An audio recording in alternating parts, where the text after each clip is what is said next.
إدارة الكاش. الكاش هو البنزين اللي بيدور أي بيزنس، علشان كده دايما بنقول الكاش سكينج، وده علشان هو أهم حاجة في حياة أي بيزنس، وده اللي بيخلي الوظيفة بتاعة الكاش مانجمنت أو إدارة الكاش أساسية لأي بيزنس.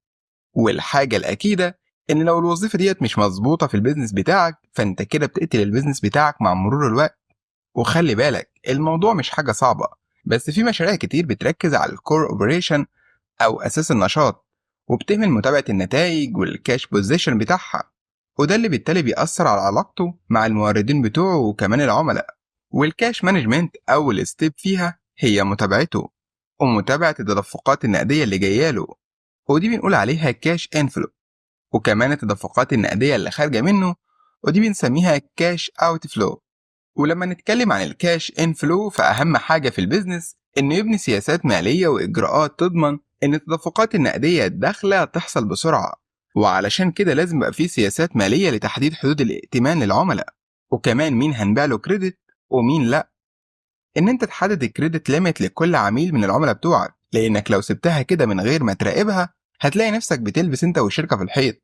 طبعا العكس المفروض يحصل في الكاش اوت فلو، اللي هي التدفقات النقدية الخارجة، وده اللي بيخلي دور الناس بتوع البورشيزن أو المشتريات في إنهم يعملوا نيجوتيشن أو تفاوض في إنهم ياخدوا فترات سداد أطول. يعني من الآخر، واحدة من بديهيات الكاش مانجمنت إن أنت تقلل الكاش كونفرجن سايكل بتاعتك.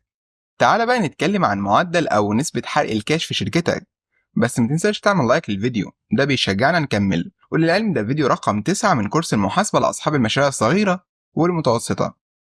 الكاش بيرن ريت هو معدل حرق البيزنس بتاعك للموارد النقدية بتاعتك. تقدر تقول إن هو ده المؤشر اللي بيعرفك مدى قدرة البيزنس بتاعك إن هو ينجو من غير ما يجيله أي تدفقات نقدية. الكاش بيرن ريت بيكون دايما حاجة كريتيكال لأي ستارت اب، لأنه بيراقب النيجاتيف كاش فلو اللي بيحصل شهريا. وعلشان يبقى الموضوع أسهل، تعال نفترض إن احتياجات البيزنس بتاعك من مصاريف تشغيل ومصاريف إدارية بتخليك تطلع من جيبك 50,000 شهريا، والنقدية اللي بيقدر البيزنس بتاعك يدخلها شهريا هي 40,000 بس. ده معناه إن البيزنس بتاعك بيحرق شهريا 10,000 من الموارد النقدية بتاعته. وده معناه إن أنت لو معاك رصيد نقدية بقيمة 30,000، لو استمر الوضع بالشكل ده يبقى أنت مش هتقدر تسرفايف أكتر من 3 شهور والنقدية اللي معاك تكون خلصت.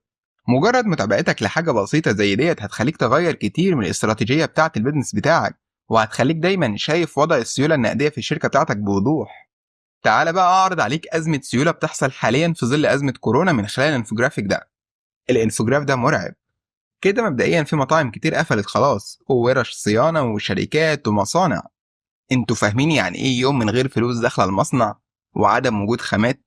طيب فاهمين يعني ايه يوم من غير فلوس داخل الفندق او اي مكان معتمد على زبون يومي؟ طب فاهمين يعني ايه عمالة يومية من غير يومية؟ الشركات المتوسطة احسن ناس دلوقتي علشان صرفهم مش كتير، وهم قافلين ومعاهم شوية فلوس تمشيهم شوية، بس برضو ده مصيبة. اما الشركات الكبيرة فحرفيا بتنزف، والنزيف كبير والاكبر بينزف اكتر واسرع. مجموعة العربي ربنا يبارك فيهم قفلوا مصانع أسبوعين من غير ما يقطعوا مرتبات عن الموظفين. فاهمين يعني إيه أكتر من 30,000 موظف بيقبضوا من مصانع قافلة؟ وأظن إن في مصانع كتير عملت كده. بس الأزمة ديت لو طولت أكتر من كده، إحنا هنخش في حتة تانية أصعب بكتير قوي. الشركات الناشئة بتعافر، بس لحد إمتى؟ لو أرقام كوفيد 19 ده زيادة كل يوم ما نزلتش، واكتشفنا حل إننا نرجع لحياتنا واحدة واحدة، هنشوف ملحمة قفل شركات ومصانع وفنادق وضلمة كتير. والمشكلة إن السوق العالمي معظمه حاله أوحش مننا، فمحدش فايق يساعد. لحد هنا نكون انتهينا من الفيديو ده، بس طبعا لسه كلامنا مخلصش.